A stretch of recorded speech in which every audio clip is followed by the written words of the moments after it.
morning, everyone, and welcome back to Wake and Take. It's your boy Jason, and we've got some football to talk about today. We've been on a little bit of a break, so we've got a ton of news stories to break down over the last week or so. The new league year has started. Tons of different signings and trades have been happening, so we're going to be breaking those down and more. So go ahead and take out your coffee, sit back, relax, and enjoy the show.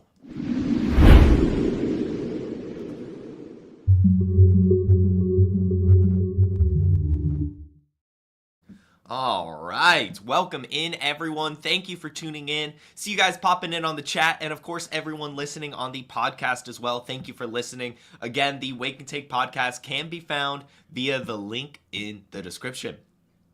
We've got a lot of news stories to break down.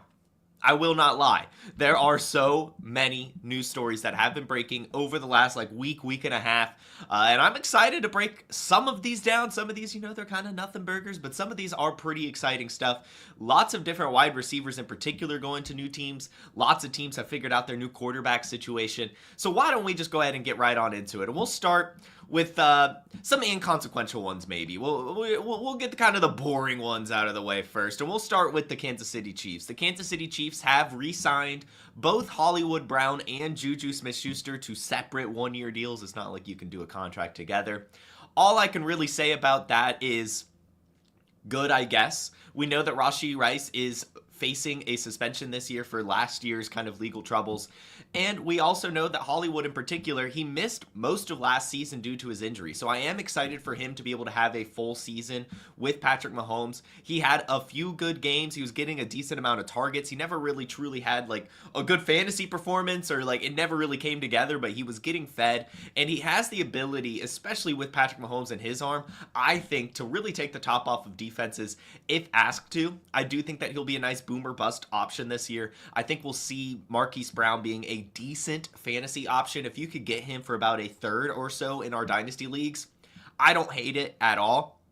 And Juju Smith-Schuster may become viable if Rashee Rice does get suspended, because we do know that while Travis Kelce is returning, he is expected to have a shorter leash. He's expected to have less on his plate, and that might open up the middle of the field for a wide receiver like Juju. Now, that's only going to be full PPR leagues and deeper leagues and stuff like that, but still, if he's available, hanging around, I don't mind taking a flyer on him, just in case. He might actually be decent in full PPR leagues if Rashee Rice does get suspended. Some other kind of stories, if you will. We have Javonte Willams going to the Cowboys, and I have to say, this is kind of a really good signing. Only 1 year contract and only $3 million for Javonte Willams. And I understand that over the last few seasons, he's lost a lot of juice due to his injuries. But we know in his rookie season, he had over 1,000 yards. And we also know that he is a multifaceted running back. He can run between the tackles, and he can catch out of the backfield. He's not very quick in terms of top speed, but he's very, very agile. His player profile or agility score is in the 90th percentile. He's got good size at 5'10", 200 pounds, had that second round draft capital, and we know that he could kind of fit in this Cowboys offense. Now, we also know that the Cowboys are still invested in the running back position. They may be bringing in a rookie, but Javonte Willams is still a sneaky good player for this team. I'm not sure how good he'll be for fantasy, though, especially if they bring in a rookie. I do think that he'll be someone that you can't really rely on, but he might be a good depth piece on some of our deeper dynasty rosters just sitting on the bench. I wouldn't be surprised if there's a few weeks over the season where you can turn to start a Javonte Willams, and I know that the Cowboys are honestly thrilled with the value that they got for him. $3 million for a pretty decent and young running back. He's only 25 years old.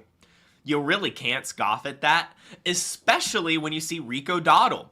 Rico Dowle, the former Cowboys running back who just had over 1,000 yards, just signed a one-year deal with the Panthers for double the amount of money that they got Javonte Willams for. He signed with the Panthers for a one-year, $6 million contract coming off his 1,000-yard season.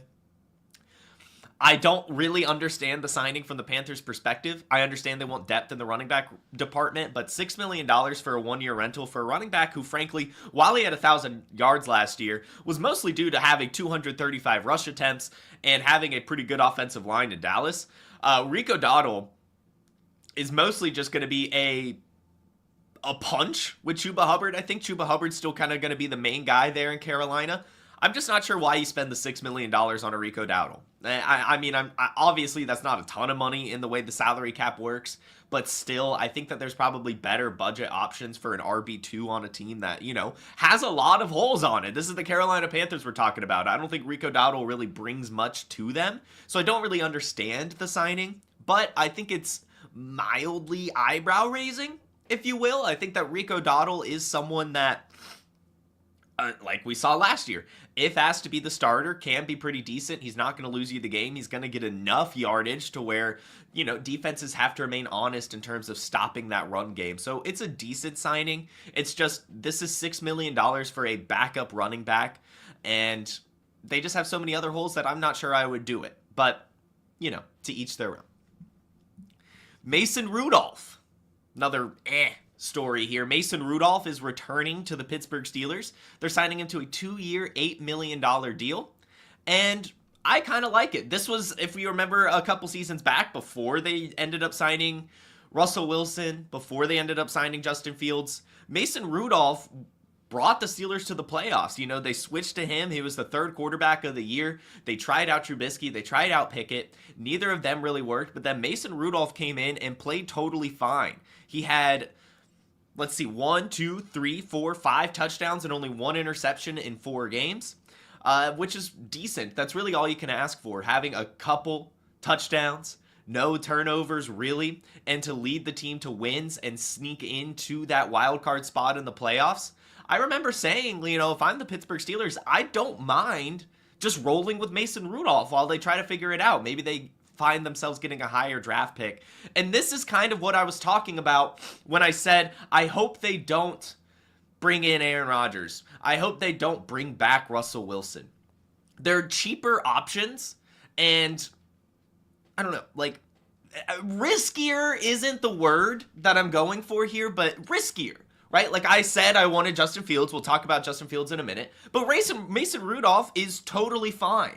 And the cost-benefit analysis of bringing in a 40-year-old quarterback versus just having Mason Rudolph, who's been in the system before and has done fine, I don't necessarily hate it at all. Either it goes well and the Steelers stay the Steelers, find themselves in the wild card, or finally Mason Rudolph doesn't work out. They find themselves with a high draft pick, and next year they can bring in a quarterback. And this year, they're at that weird draft spot where this year's quarterback class will actually kind of fall to them, like Kenny Pickett, where they got Kenny Pickett in the 20s. Could, if they want, get a rookie quarterback in the 20s this year, and maybe just sit behind Mason Rudolph. You know, like, I know that sounds crazy to say, but Mason Rudolph is a fine NFL quarterback. He's a good backup. He's a good bridge. Good, not great.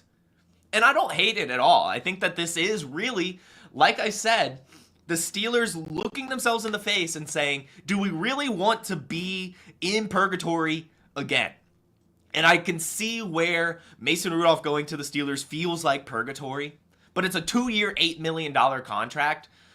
No risk, potentially high reward, probably not high reward, but potentially some high reward. So I really don't hate the move. I'm kind of excited about it. And if I'm in Superflex, I don't mind trying to get Mason Rudolph as a throw-in in trades. I'm not trying to go pay up for him. But, you know, I think that he could be used to kind of bridge the gap in some sort of trades right now to get you like a 3rd or probably 4th or 5th Superflex quarterback. And he may start. He may start. I wouldn't be surprised. Now, I know that we're going to have some rumors here. Aaron Rodgers is officially released, is a free agent right now. I know that's kind of the big one right now, is he may end up in Pittsburgh, and that's fine, I guess. But we'll see. I don't want to speculate. I don't want to speculate right now. And I see Jamie here in the chat. Welcome in, Jamie. Super Bowl champion Kenny Pickett signed with the Browns as well. And this is similar to Mason Rudolph, where he may actually start some games. Now, this is another team that, of course, is in the quarterback sweepstakes. Kenny Pickett is brought into Cleveland in exchange for Dorian Thompson-Robinson and a 5th-round pick. So the Eagles are over the moon here. They didn't really spend anything to get Kenny Pickett. They're getting that capital back, And they get Dorian Thompson-Robinson, who isn't a great backup quarterback, let's be honest, but at least is a little bit more similar in skill set to, well, honestly, no one's really Jalen Hurts, but you know what I'm trying to say. So you get another backup quarterback and a 5th-round draft pick, which we all know the Eagles will end up hitting with that 5th-round draft pick. We know it. So it's a really good deal for the Eagles and an interesting deal for the Browns. I don't think Kenny Pickett's an NFL quarterback. But we saw last year he came in with the weapons that they had in Philadelphia, and he had a pretty good game against the Commanders, really took it to the line, and, has improved a little bit, can run a little bit, can throw a little bit, not elite in any category, totally fine. Honestly, fine, maybe even an overstatement for Kenny Pickett. But with Deshaun Watson likely missing the entire season due to his Achilles, we're talking about a potential Kenny Pickett starting here. And that's probably not going to be that great. This is Cleveland we're talking about here. But he has Jerry Jeudy, he has David Njoku. It could be totally fine. And for some desperate Superflex teams, I don't mind taking a swing on him. Kenny Pickett did come out and say that he views himself as the starter. He's excited to compete again. And we'll see what happens there. I mean, I would love to see them just bring back Jameis Winston and let him be the starter and just have some fun with it. But I see what the Browns are doing here. Bring in a young quarterback who was a former 1st-round pick, who was in this division, and just see what happens. Take that swing so that they're not stuck in this kind of purgatory again. So, decent move for Cleveland, I would say. Not the greatest move in the world, but definitely decent. Some other meh news stories before we get to the big ones, and we'll take a commercial break after a couple more of these. Danny Dimes, while we're on the quarterback subject, going to Indianapolis on a 1-year deal, $14 million, expected to be competing with Anthony Richardson. This is what's kind of been the rumor, right? Is the Colts aren't necessarily sold on Anthony Richardson. Is this Anthony Richardson's job, is the question. Yes, this is Anthony Richardson's job. Will Daniel Jones take Anthony Richardson's job? No. No, he won't. But this is a very typical ass to the fire type move. This is to fire up Anthony Richardson. This is, hey, Daniel Jones, starting quarterback, one of the, for some reason, highest paid quarterbacks at a point in time. Can you even beat out Daniel Jones? That's what the front brass is asking Anthony Richardson right now. And it is funny to me. I think that it's almost the perfect kind of, it's a sneak diss, if you will, on Anthony Richardson. They're just like, we're drawing the line at Daniel Jones. Like, they could have brought in a vet to compete with Anthony Richardson. But they went, and Daniel Jones obviously technically a vet, but you know what I mean. He's a younger franchise quarterback who's been there, done that, but isn't good. And they're asking that same kind of question to Anthony Richardson, really technically putting them in the same vein. And it's, to me, pretty funny. I think it's a good sneak diss there. Anthony Richardson's not losing this job to Daniel Jones. I would be shocked. I think that there's too much of a sunken cost for the Colts to really do that. But I do think that Daniel Jones is a fine backup quarterback. And I think it's kind of the perfect one to, like, fire up Anthony Richardson. Like, hey, we're bringing in Daniel Jones, Danny Dimes, a guy who is perennially made fun of. But that's like the where we're drawing the line. Like, can you even beat Daniel Jones? Are you better than Daniel Jones? And I think it's a totally valid question. Honestly, if I were asked that question right now, like, take it. Obviously, I believe Anthony Richardson is going to beat him, win this job. I don't think the Colts will actually pull the plug on A-Rich for Daniel Jones. But I also don't think that Anthony Richardson technically has done enough for me to confidently say that he's better than Daniel Jones. Daniel Jones has won a playoff game, But definitely the decision for the Colts is to go with Anthony Richardson. This was a quarterback that was always going to be a project, always going to take a couple of years. He's had the injury, so they're going to give him another chance. But I think that this is like a really good ass to the fire, push yourself forward, let's see what happens type of signing for the Colts. So I like it a decent bit. And then the rest are kind of exciting, except for Mike Williams back to the Chargers, 1-year deal, fine. We'll see what happens there. I do think that it's at least a good boomer bust option. I'll definitely be taking some Mike Williams shots in best ball. He already has the connection with Justin Herbert. They don't really have the outside threat. So I do think it's fine. I understand that that's the case for Mike Williams, right?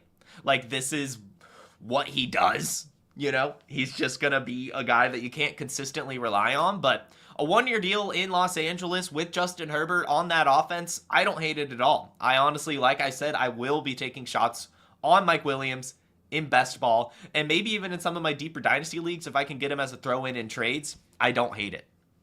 DeAndre Hopkins going to the Ravens, 1 year, $6 million deal. I am selling him in fantasy. I think that, as I say every year, I don't want Ravens pass catchers at all. I don't want a single one. I especially don't want DeAndre Hopkins anymore. I will take a third for DeAndre Hopkins. It's just not enough to me. There's not enough pass volume. There's a lot of different mouths to feed. It's going to be way too inconsistent. So if you have DeAndre Hopkins in Dynasty, especially if you're not win now, take really anything for him. Like see what you can get. I think that you could at least get something, and I would take almost any wide receiver that is breathing right now over that one. I know he'll have some games. I know it'll be exciting from an NFL lens, but for managed fantasy rosters, I don't want anything to do with it. Jordan Mason going to the Vikings in a trade, a pick swap. And they're signing him to a 2-year deal. They're also extending Aaron Jones for 2 years. That's going to be the backfield for at least this season. They're probably not going to take any rookies. Jordan Mason, Aaron Jones in Minnesota. You probably don't want any, or you want both, just in case an injury happens. Jordan Mason had injury issues last year. Aaron Jones is old as hell. This is going to be a 1-2 punch. There's not a ton of running volume in this offense, but there is running efficiency. These guys are going to have games. You're not really going to know when they are. I'm excited to see who ends up being the RB1. Probably still Aaron Jones. I would go so far as to say as Aaron Jones is still the quote-unquote RB1. I think it'll be a pretty decent split at the end of the day, but I think Aaron Jones might get more of the high-value touches if I'm going to be honest with you. But I think it'll be a decent backfield, and I don't mind trying to acquire both on the cheap in case there's an injury and one becomes the starter. And that should do it in terms of the storylines. The rest are pretty exciting. So why don't we hear a quick little ad break about Fast Draft? Rookie. It's all about rookie talk in fantasy football right now. So why not go use all that knowledge to do something other than a mock draft? Chris Jimino won $8,000 with just 2 teams last year, and each draft took 5 minutes. That's pretty good ROI. You can start doing rookie drafts for money today on Fast Draft. The Origins tournament is live. It is the place to go and monetize your knowledge of rookies and use your favorite player profiler host promo code for a $25 deposit match. Now let's go start drafting faster. Go draft faster at Fast Draft. I'm right now in a lobby for a Flex 4 draft, so if you want to join that, you'll be able to draft against me shortly whenever that kicks off. You can use promo code JASON for a $25 deposit match. That'll get you up to 5 entries in a Fast Draft tournament. Good stuff going on over there. There's the rookie tournaments, the defense tournament, and then Flex 4, as I mentioned, I'm in. That's basically standard best ball with your Flex players. Exciting news stories. Guys, we've had a lot of them. We have had a lot of them over the last week. I have had to turn off notifications, to be honest. I've just been like, I like, it's just like every 5 minutes there's something, I feel like. So, but also very exciting stuff. And as you can see in the title, Davante Adams to the Rams, Cooper Kupp to the Seahawks, and DK Metcalf to the Steelers. Crazy stuff going on, and then some. So we'll start with DK Metcalf. We're just going to go in no particular order besides the order that I've put it in. And DK Metcalf is going to the Pittsburgh Steelers. It's interesting. I won't lie, it's interesting. Because I've always said George Pickens gives DK Metcalf vibes. You know, kind of a little bit of a diva. Kind of clashy, if you will. But DK Metcalf, of course, a lot more athletic. And DK Metcalf will slot into the wide receiver 1 in Pittsburgh. But if I'm DK Metcalf, I think I just want to stay in Seattle. He had a good thing going for him. About to be on a Clint Kubiak offense. I don't know why he requested that trade, if I'm going to be honest with you. Was he that close to Geno Smith? You know? I don't know. I don't really get the trade request. And I don't really, if I'm DK Metcalf, I wouldn't feel very excited about being in Pittsburgh right now. Now, you do get to be the number one guy. You're still under a very high-paid contract, and it was a second-round pick, showing that the Steelers obviously want to use you. That's a lot to send for a wide receiver. And he's only 27 years old, entering his prime. Insane athleticism, insane size. We all know who DK Metcalf is.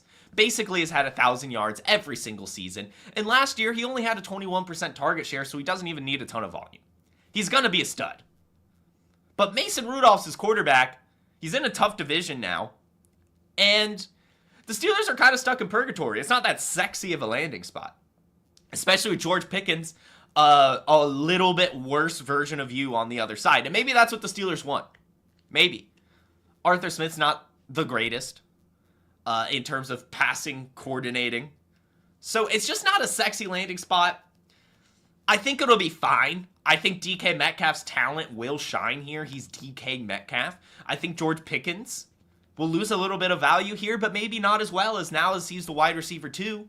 He should be fine. And these are very, very similar wide receivers. And what's interesting, again, I bring up the target shares because DK Metcalf had 992 receiving yards last year on only 21% target share.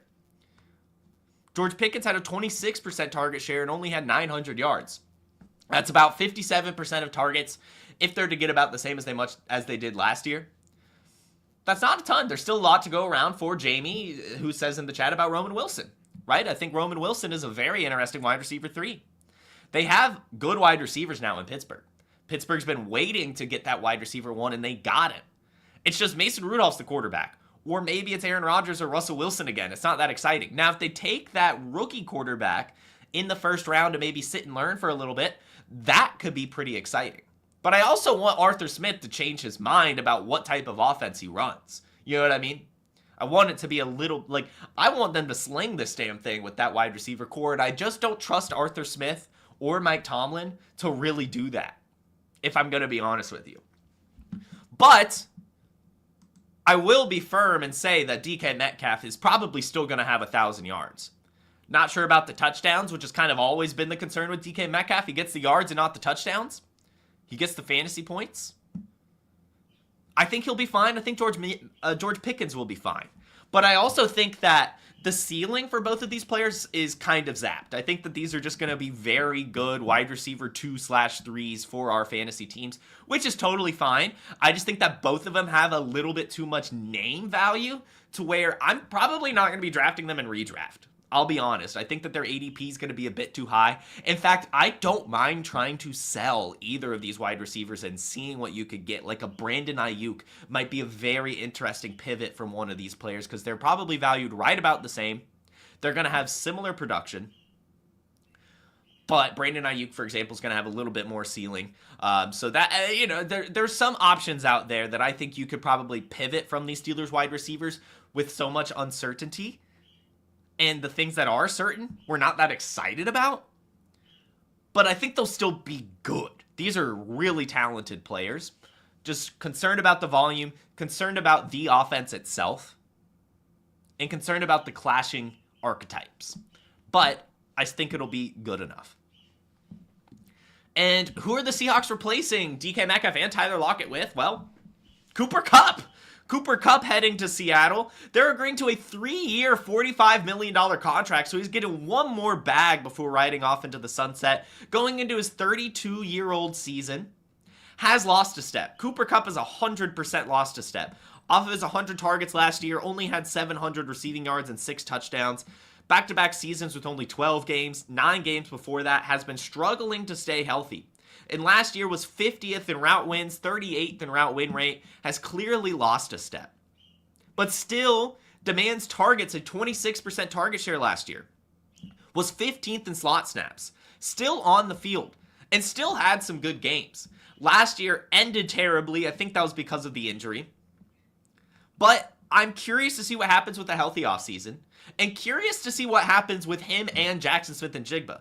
Because Jackson Smith-Njigba, Cooper Kupp, very similar types of players. JSN last year led the NFL in slot snaps, had a 24% target share, was number 2 in route wins. Truly going into a time where JSN will be the alpha on this team and will be amazing. But I'm curious who takes over the slot. Because JSN was forced into the slot with Tyler Lockett and DK Metcalf out there, but we all know JSN is more than a slot receiver. He said so himself. He did it at Ohio State. I'm curious to see what Seattle is doing. They brought Clint Kubiak in, 49ers passing game coordinator a couple seasons ago, has that McVay kind of Shanahan type offense going on. So I think that they'll get creative. And I think that it'll work really, really well with the two of them. Now, of course, JSN is going to be the main guy. JSN may get a plus 30% target share this year. And Cooper Kupp's probably going to sit somewhere around 20%, but still be consistent in PPR leagues for sure. I think that I don't mind acquiring Cooper Kupp depending on the price. I think that you could probably get him for pretty cheap. He put a lot of poor taste in people's mouths last year, especially how he ended the season. But I think he has a little left in the tank. I think he'll fit in this offense fairly well, and I think it'll be okay. But JSN gets a huge bump, of course, with DK Metcalf gone, with Tyler Lockett gone, and with Cooper Kupp a shell of himself. It really is the JSN show in Seattle. I think that's very exciting. But I think it's exciting for Cooper Kupp as well. I think he'll be fine. And I really much... horrible English there. I love the fact that he is going within division. We'll be able to play against the Rams twice a year. That's going to be a fun revenge game narrative. And again, another old wide receiver is on the move. Replacing Cooper Kupp is Davante Adams. And if I'm Cooper Kupp, I'm not going to lie, I'm pissed. You're telling me that you're replacing me with me? Davante Adams, also 32 years old, also just a route running technician, but in his defense, has remained healthier, has played better, still had over 1,000 yards last year, hasn't had a season with less than 14 games in a very long time, and is cheaper. He's only going for $8 million this year, $16 million next year on his 2-year deal. So cheaper than Cooper Kupp even, with more left in the tank. So this is a great signing for the Rams. We know that Davante Adams still has plenty left in the tank. He was top 10 last year in targets, target share, snap share, route participation, fantasy points per game, expected fantasy points per game, red zone targets, yards after the catch. The list goes on. Davante Adams is still good. And he's going to an offense that is truly trying to ride off into the sunset. They brought Matthew Stafford back. Puka Nacua still on his rookie deal. They had a good playoff run this year. Puka Nacua, Davante Adams, that is a fantastic wide receiver core. They're working on the run game as well with Blake Corum and Kyron Williams. They're going to figure out the defense and a little bit more on the offensive line and free agency and the draft. The Rams are looking like a competitive team that's probably going to win the West again, or at least sneak into the playoffs as a wild card team if the 49ers bounce back. But this is a very fun team in Los Angeles that, for like a couple more seasons, and then they're probably going to have to really look themselves in the face and truly rebuild. But for now, I think it's pretty exciting. I love this move, and I would say if you're a competing dynasty team, I want to get Davante Adams. I think that this is a great veteran piece for a dynasty roster looking to win their championship. I think that he is a good mixture of value and productivity. So Davante Adams heading to the Rams, pretty exciting stuff. Justin Fields. You guys know me. I love Justin Fields. Justin Fields, defender. I really hoped that he would stay in Pittsburgh, but I like him going to the Jets. I think that that's a fun move for him. 2 years, $40 million, 30 of it guaranteed, and gets to go to the Jets where the defensive coordinator for the Lions, I don't know why his name is slipping my mind, but he's the new head coach. He went up against Justin Fields multiple times in Chicago. He saw how athletic and amazing Justin Fields can be, and he wanted him to be his quarterback. I think that this is going to be a very fun one. Justin Fields, Breece Hall, Garrett Wilson. We'll see in terms of if Justin Fields can really be as good as he should be. But he's still going to be fantastic for fantasy. We've seen it time and time again. And Jalen Hurts has proved for the Eagles, right, that you don't have to be a stereotypical quarterback. If a team is willing to build around your strengths, good things will happen. And Justin Fields has strengths. And he's improved. He looked good in Pittsburgh last year. He took a step forward in Chicago the year before, had a career year. I think that this is exciting. I am getting Justin Fields in Superflex. I'm not getting off the train. He's too exciting of an athlete, too spectacular of a player to give up on. And he's cheap. I would give a second in Superflex to answer your question, Jamie.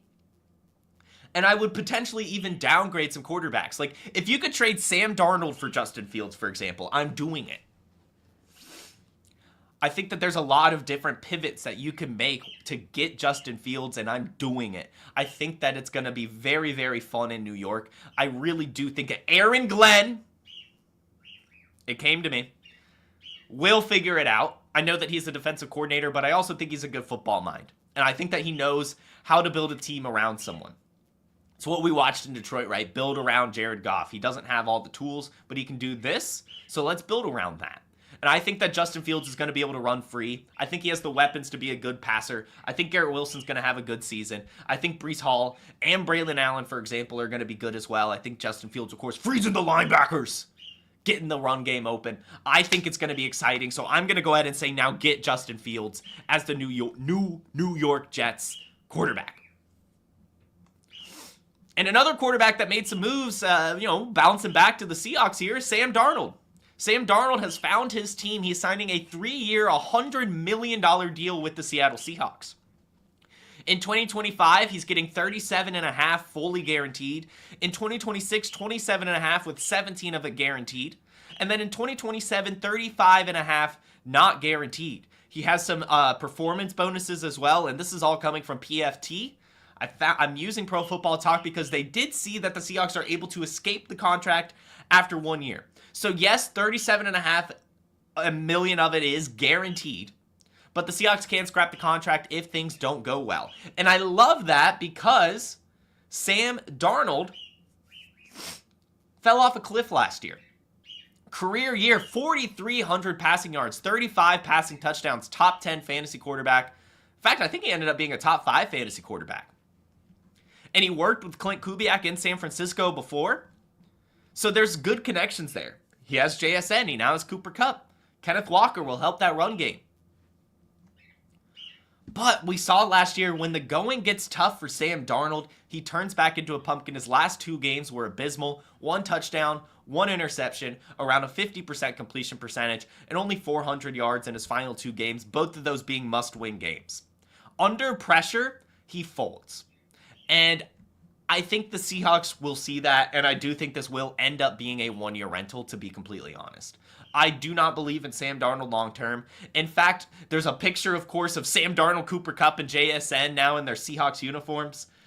And to me, it's just funny. It looks like a disaster waiting to happen, and I hate to say that. I really do, but we've all been saying it for months now. Whatever team ends up getting Sam Darnold, it's going to be a mistake, and I'm struggling to not feel that way. I think it'll be fine, but I really think that the Seahawks would have been better served just continuing to roll with Geno Smith. I don't think Sam Darnold brings anything more to the table than Geno Smith does at all. And he's more expensive. And he's a little bit riskier. But with that risk, of course, younger, could, and I mean, if they get Kevin O'Connell, Minnesota Vikings, Sam Darnold, and Clint Kubiak, similar system, maybe that's what they get. Then they're over the moon, right? But I really do firmly believe that Sam Darnold folds under pressure and does turn back into a pumpkin when it matters most. And I just don't think that you should have that as your franchise quarterback. I think the Seahawks would be better served using him for this 1 year and then going elsewhere. But we'll see. We'll see. I see why they did it. They're kind of in a pseudo rebuild, if you will, getting rid of their wide receivers. But that's why, again, that's a lot of money to spend on a quarterback when you're getting rid of your wide receiver core. New offensive coordinator. At least they have a connection there. Again, in San Francisco, Kubiak and Sam Darnold work together. So there's some consistency there. I think it'll be fine. I don't think it'll be as good as it was in Minnesota. Maybe 3,000 yards and 20-something passing touchdowns. But that's just not enough for the money they'll be paying. And they're going to have to make a really tough decision after this year if they do want to scrap that contract and only make it a one-year rental. Or if they're just going to kind of be stuck with him. And the Raiders are taking Geno Smith. Geno Smith is going from the Seahawks to the Raiders for a third-round pick. So he honestly, kind of a hefty price. But he's reuniting with Pete Carroll. And we've seen 3 straight seasons now from Geno Smith. Averaging around 4,000 yards, over 20 touchdowns. And has bounced back in a big way since coming to Seattle. Really does look like he's landed back on his feet and become a good NFL quarterback.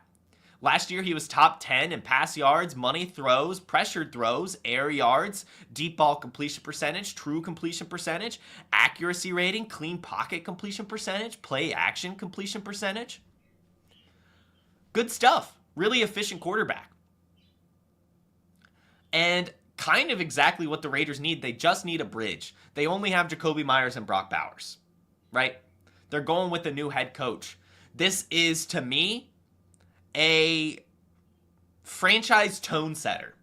Geno Smith is not the franchise quarterback, but if they bring in a rookie, or, they just want to use this year to just kind of get the culture established and then maybe bring in a rookie next year. We'll see. But I think Geno Smith to the Raiders is a great move, to be completely honest with you. It's better than signing Russell Wilson and better than signing Aaron Rodgers, in my opinion. And I think that Geno Smith will be totally fine. I think he's a budget rental for Superflex teams. I know it's just Jacoby Myers and Brock Bowers, but they'll probably draft a wide receiver. And we're talking about a decent team then, and the core starting to build, the culture starting to build. And I think that there'll be some exciting stuff there. I really do. I really don't hate that move at all. Chris Godwin is returning to the Buccaneers on a 3-year, $66 million deal. I think that's a lot of money. I think he should have gone back to Tampa. I think we knew he was going to go back to Tampa. If you remember from my Senior Bowl episode, the Pewter Report was there, and they were talking about how Chris Godwin was coming back to Tampa. So we already had that scoop. But he is 29 coming off an injury. So that's a decent bit of money to spend for a wide receiver. But also, that's the market. That's the market. He was looking fantastic last year, was averaging 20 fantasy points a game in his 7 games, 50 receptions, 576 yards, and 5 touchdowns in only 7 games. Was absolutely crushing it. He was 6th in production premium, 7th in quarterback rating per target, and 10th in fantasy points per route run. Him and Baker Mayfield had a great connection. That Tampa offense is just playing so well. And now it's him, Mike Evans, Jalen McMillan, Baker Mayfield back. Probably going back to the playoffs this year, either winning the South or as a wild card team. They had to re-sign Chris Godwin. I'm glad they did. I just think it is kind of risky. 3 years, $66 million for a 29-year-old coming off an injury that has kind of struggled to stay healthy historically, really, throughout his career. But also, at the end of the day, a good signing. And we're excited as Chris Godwin dynasty managers. Really fun stuff. And that offense is just tantalizing. It really is. And I would use this time, guys, to get Jalen McMillan. We saw Jalen McMillan ball out last year, and with Chris Godwin and Mike Evans still there, the price for McMillan is never going to be cheaper than it is right now. And I think he's going to be a lot more productive than the general consensus is saying right now. Another interesting signing is Evan Engram to the Broncos. He's 31 years old. Had a really down year last year. But they're paying up for him, really. $16.5 million guaranteed with a deal worth up to $23 million. And the Broncos need a tight end. They just haven't been able to use one. Greg Dulcich can't get it done, and Adam Troutman is Adam Troutman. So Evan Engram, while he's 31, is very, very athletic and had a career year in 2023 with almost 1,000 yards, was a top tight end in fantasy.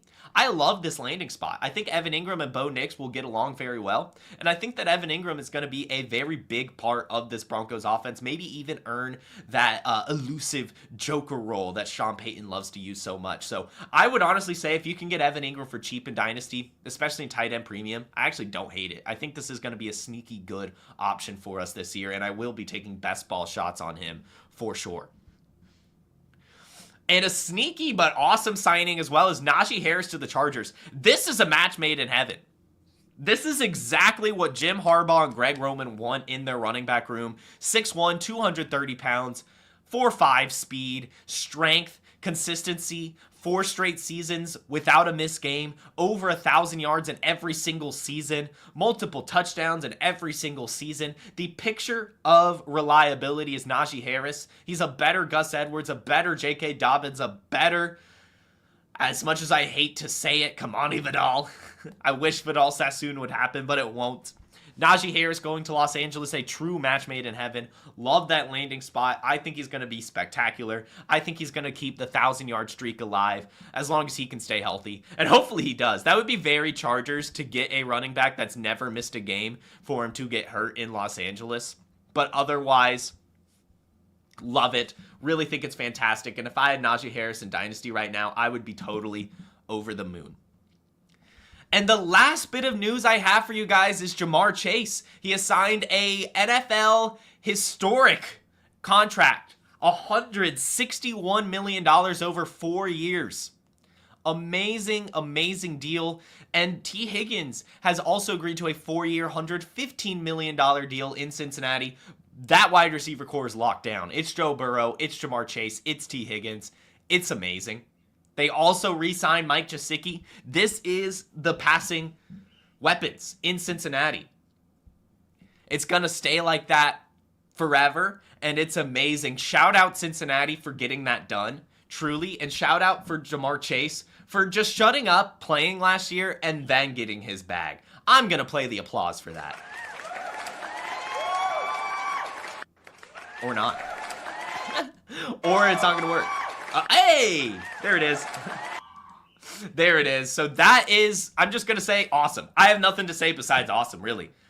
He's been the best, or arguably the best wide receiver in the NFL. Totally deserving. Highest paid non-quarterback in NFL history. Love to see it for Jamar Chase. Uno! Absolutely fantastic stuff. And that is all the big news stories from the new league year. Lots of moving around parts. Hopefully I gave you some good advice to make some moves. And we will see you at some point. As you guys know, we're putting Wake and Take on a hiatus. Lots of stuff going on in my personal life right now. And I just have to reshift my focus. I've got to figure out my life right now. I hate to admit it. But I have to move some things around. I've got to figure some things else out, and I need to take just a little bit of a break. I will be back at some point for sure, better and stronger. But we've got to put Wake and Take on a little bit of a break here. So I do just want to say, you guys have been so fantastic. Thank you for making Wake and Take what it has turned into. I love you guys more than anything. Fantastic audience. I hate leaving you for any amount of time, but I have to. I truly have to. I'll be on Twitter. Feel free to ask me questions. You know, if you have me on Sleeper, feel free to reach out to me. But right now, I'm putting Wake and Take on hiatus as I figure my shit out because we're in a whirlwind right now on the personal side. We don't have to get into it right now. But you guys have been truly amazing. I love your support so, so much. I love you guys so, so much. Wake and Take, Jason, you guys. You have a fantastic day. Truly a magnificent Monday, a wonderful rest of your week, a magnificent month or however long I'm gone. But we will be back at some point, especially as we get closer to rookie season, maybe after the NFL draft. I don't know. But like I said, I have to take a break, refocus, and figure some things out on the personal side of my life. So I'm gonna do it. As much as I hate to say it, I'm gonna do it. I have to do it, and I will do it. So best of wishes to you guys, seriously. I hate to hang up the cleats, the microphone for a little bit of time, but I have to do it. But you guys have been so amazing. I loved doing the show over the last 2.5 years or so. It's been a true honor. And I will see you next time. Love you guys. Peace. From the Podfather to you, I deeply appreciate you tuning in. And many ask, what can I do? What can I do to help support the hosts, the research they do, the production costs? Go to playerprofiler.com, Dynasty Deluxe, World Famous Draft Kit, Rankings, DFS Dominator, and of course, data analysis. Subscribe to any one of those, and you support all of us and take Player Profiler to the moon.